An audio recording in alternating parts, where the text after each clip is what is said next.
unveiling the human tapestry. Close your eyes and let the world grow quiet. Feel your shoulders grow heavy and your breathing slow as the night opens around you. A cool wind drifts over an endless plain, carrying the faint, dry scent of desert sage. Beneath your feet, the sand is warm from the day's sun, but cooling now under a sky washed in deep indigo. The stars seem impossibly close, each one a grain of silver dust scattered across the dark. Far away, a single camel bell chimes, soft and hollow, its sound stretching into the vast emptiness. The note lingers, like a memory you can almost hold. Somewhere beyond that sound, footsteps press into the sand, steady and unhurried. You are not just hearing the desert tonight, you are hearing the heartbeat of the Silk Road. It is the year 732, and the Silk Road is alive. It is not a single path, but a living web, stretching across the spines of mountains, across seas of golden dunes, and through valleys where the wind moves like a whispering river. On the maps of kings and emperors, it is drawn as clean lines, predictable, certain. But here, under this sky, the Silk Road is wild. It changes with the weather, the shifting sands, and the stories carried from one traveler to another. We are told, in school and in books, that the Silk Road was about silks from China, spices from India, glass from Rome, and jewels from Persia. But that is only part of the truth. The real treasures of the Silk Road were never just the goods. The real treasures were the people. The merchants whose eyes were lined with tired hope. The monks who carried more than scripture in their hearts.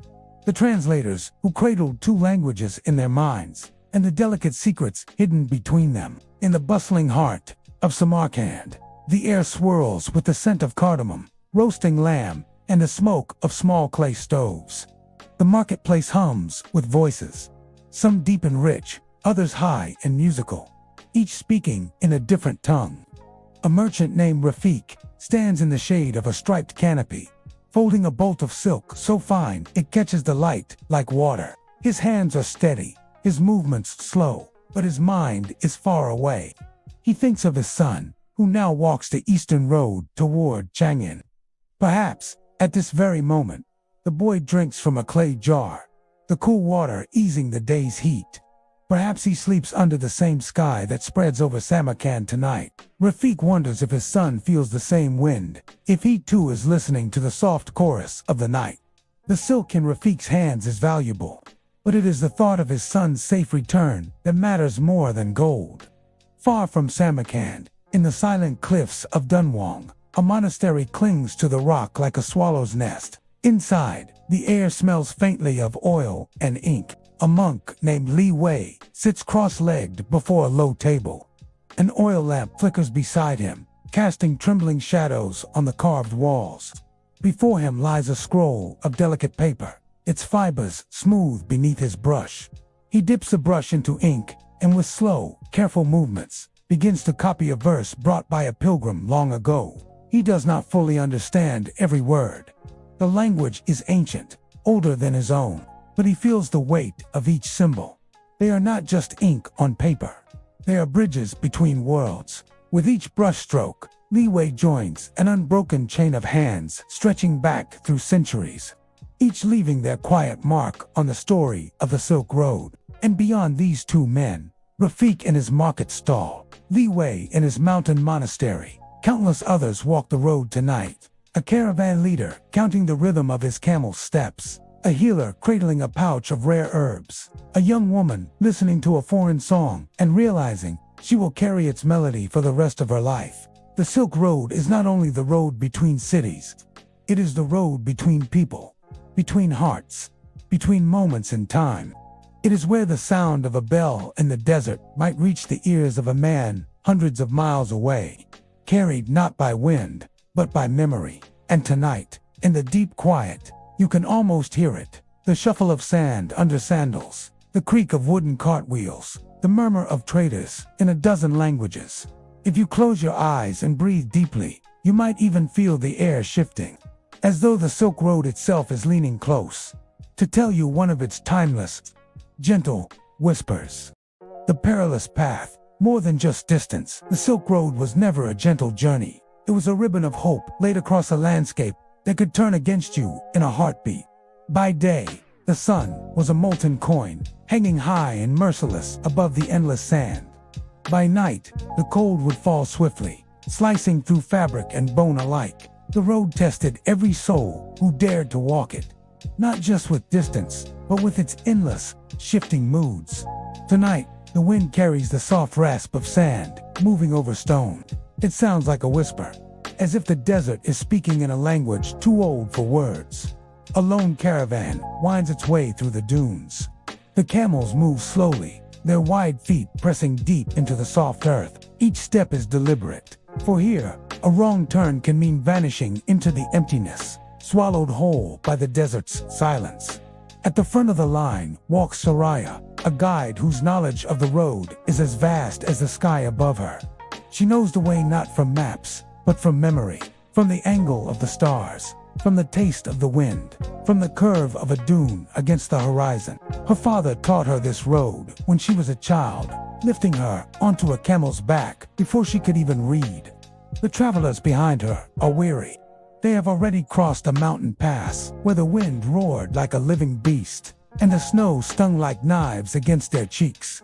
Now they face the opposite extreme, a desert so wide it swallows every sound except the soft groan of leather and the muffled thud of camel steps. Every so often, Soraya calls for the caravan to stop. She kneels in the sand, sifting the grains through her fingers. She can feel the coolness hidden just beneath the surface. "Water," she murmurs softly, pointing ahead. Her voice is low, but the relief it brings ripples through the group like a silent prayer. But water is only one danger.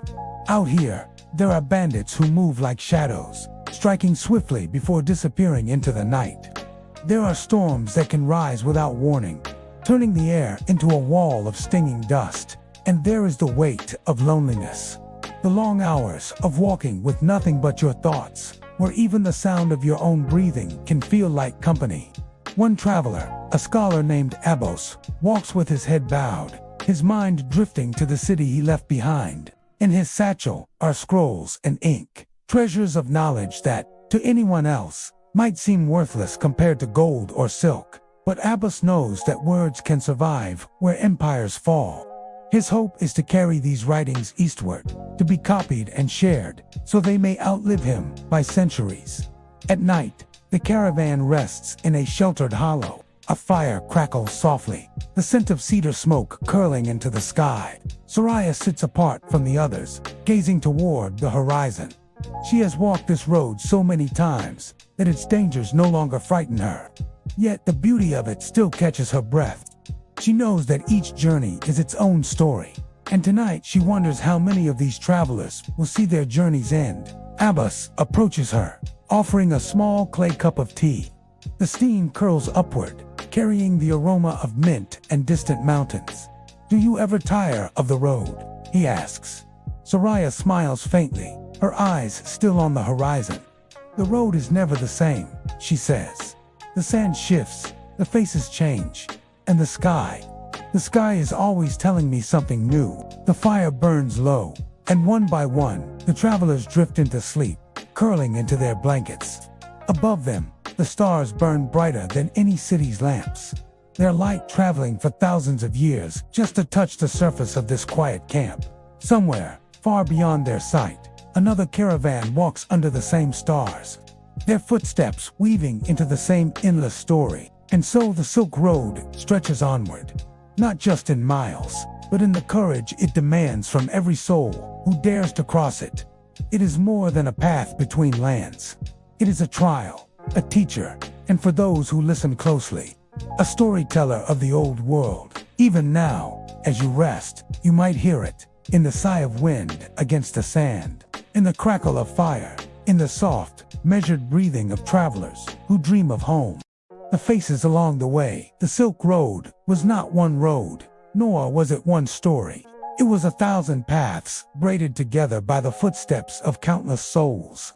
And perhaps the most precious treasure it carried was not silk, nor gold, nor jade, but faces. Faces that held the light of home, the shadows of loss, the marks of journeys that had shaped them beyond recognition. Picture a small caravan approaching the gates of Bukhara at sunset. The air is alive with scents: roasting lamb, fresh bread, the tempts of crushed herbs. Lanterns flicker to life in the marketplace, casting a warm amber glow on the faces of traders from every corner of the known world. There is Maryam, a weaver from the mountains of Armenia, her fingers rough from years of working the loom. She has traveled for weeks to bring her cloth to market, each pattern carrying the stories of her people.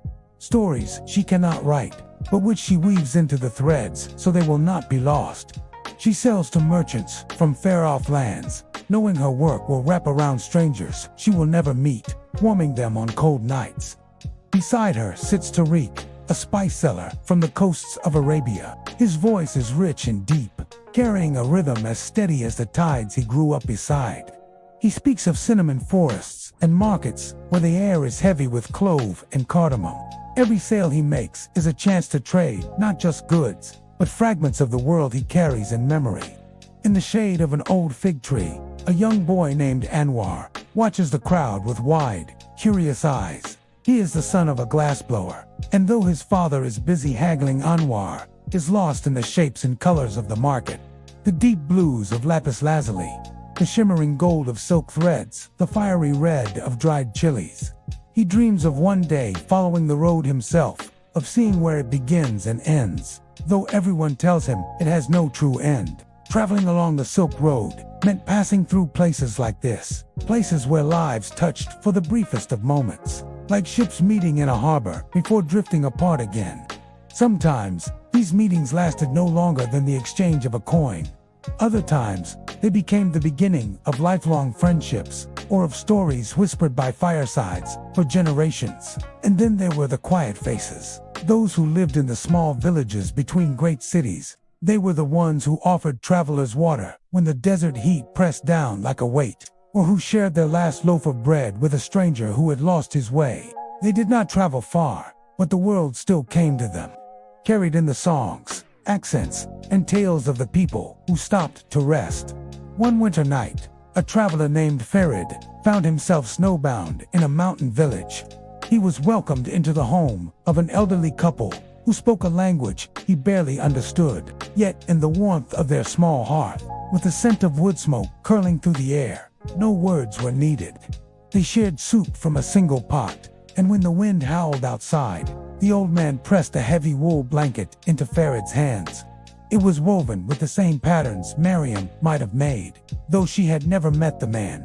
In that moment, Farid realized the road was not just a bridge for goods, it was a bridge for kindness. Some faces along the Silk Road were fleeting, glimpsed only in passing. Others stayed with you, carried in memory for years, as real and vivid as the day you met them. And sometimes, the face you remembered most was your own. Changed by the miles, softened by the laughter of strangers, or lined by the storms you had crossed. As night deepens over Bukhara, the marketplace quiets. Merchants pull down their awnings, the clink of coins fading into the soft murmur of evening prayers. The faces that filled the streets retreat behind walls and doors. Yet their stories linger in the cool night air, mingling with the scent of spice and smoke. Tomorrow, some will set out again, walking toward cities they have never seen. Others will stay, watching the road like a river that never stops flowing. And somewhere in the darkness, the Silk Road will carry their faces forward, as if each one is another thread in the great tapestry of its endless journey. The legends and the shadows, the Silk Road was more than dust, spice, and silk. It was a place where truth and legend walked side by side, so closely that sometimes you could not tell where one ended and the other began. In the quiet hours of night, when the campfires burned low, and the desert wind whispered through the tents, travelers told stories, not from books, but from memory passed from one voice to another like a precious, fragile gift. Some were warnings, others were promises, and some were so strange they could only live in the space between shadow and light. They told of the golden city of Lapnor, swallowed whole by the desert sands. Merchants swore they had seen its spires glittering in the distance, only for the mirage to vanish as they drew near. They spoke of a curse upon those who searched too long for it, Men who left with full caravans, never to return. Yet still, year after year, some would try, unable to resist the lure of a city made of sunlight and legend. Then there was the story of the Whispering Mountain, deep in the Tian Shan Range. Climbers claimed that when the wind struck its peaks just right, you could hear voices speaking in a language no one understood. Some said it was the gods. Others swore it was the wind carrying the words of ancient travelers, frozen into the ice for centuries. A few believed the mountain itself was alive, watching over the road like a silent guardian. But not all shadows along the Silk Road were made of mystery. Some were made by men.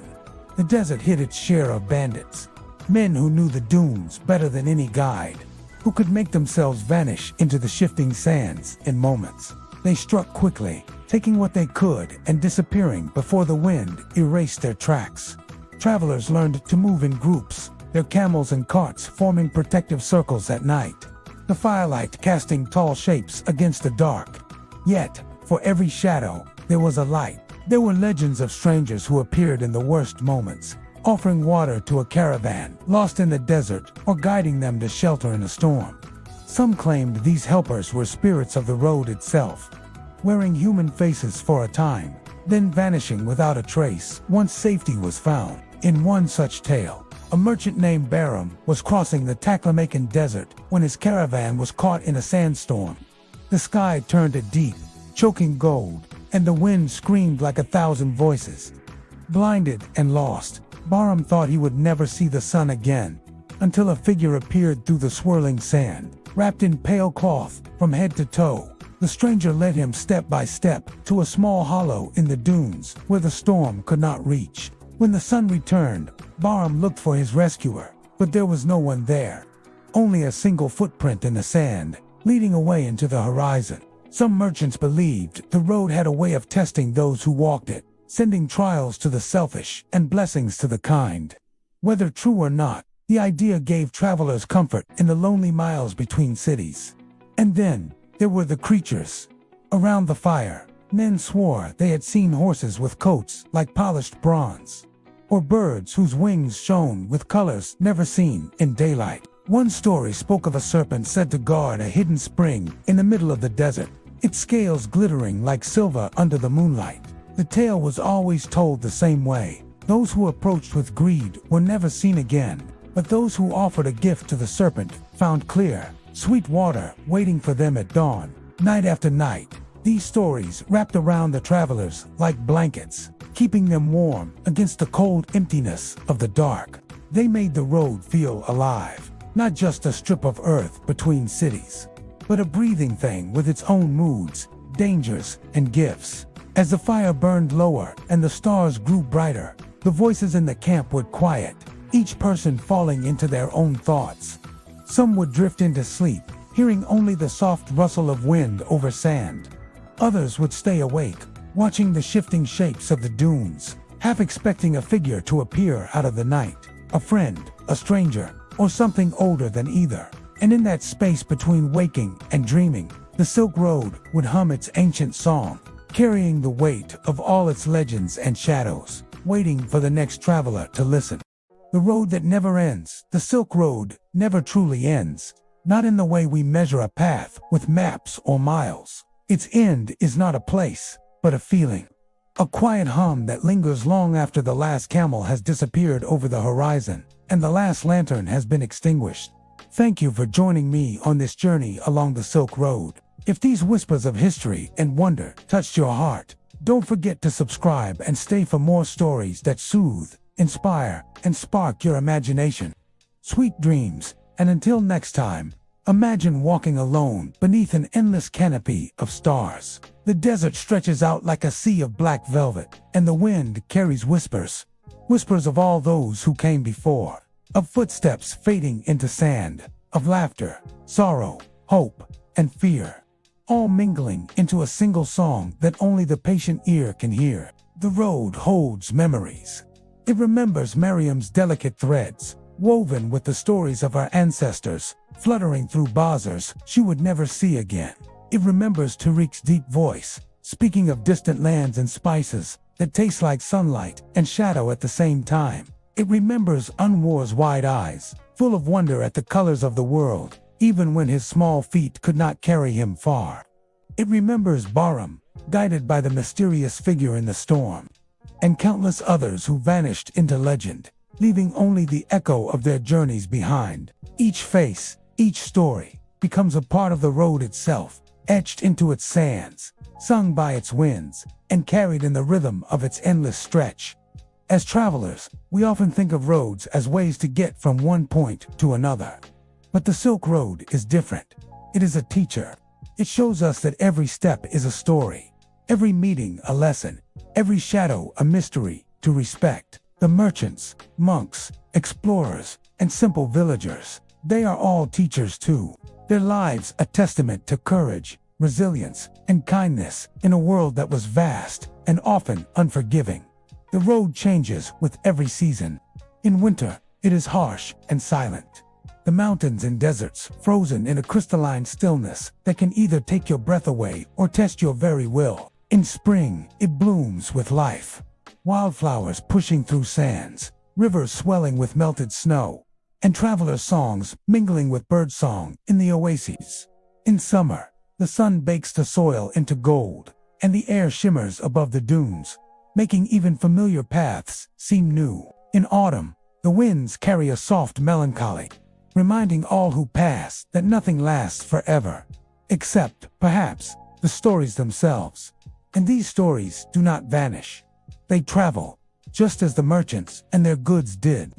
A story told by one traveler in Samarkand may reach the ears of a child in Kashgar, 100 miles and countless days away. A kindness offered in a tiny village may ripple through time, remembered in a distant city decades later. The road is not measured in steps or carts. It is measured in hearts touched and memories shared. Now, imagine yourself there, standing at the crossroads of time, feeling the weight of all those who walked before. You might close your eyes and hear the crackle of a campfire, the soft clatter of hooves on sand, the faint hum of a distant caravan.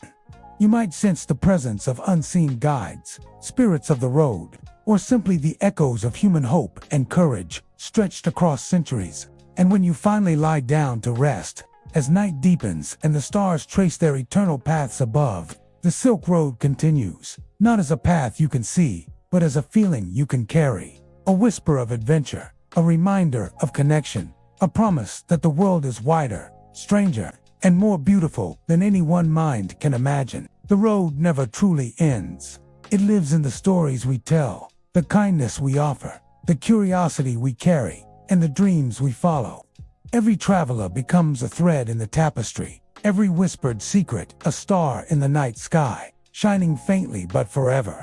So as you drift into sleep tonight, let your dreams walk the Silk Road. Feel the warmth of the market fires, the cool touch of desert nights, the laughter and sorrow of the countless souls who came before. Listen closely, and you may hear their whispers, gentle, soft, unending, reminding you that the journey is eternal, and that every step you take, every story you share, becomes a part of the road that never ends. Sleep now, traveler. The Silk Road waits for you in your dreams.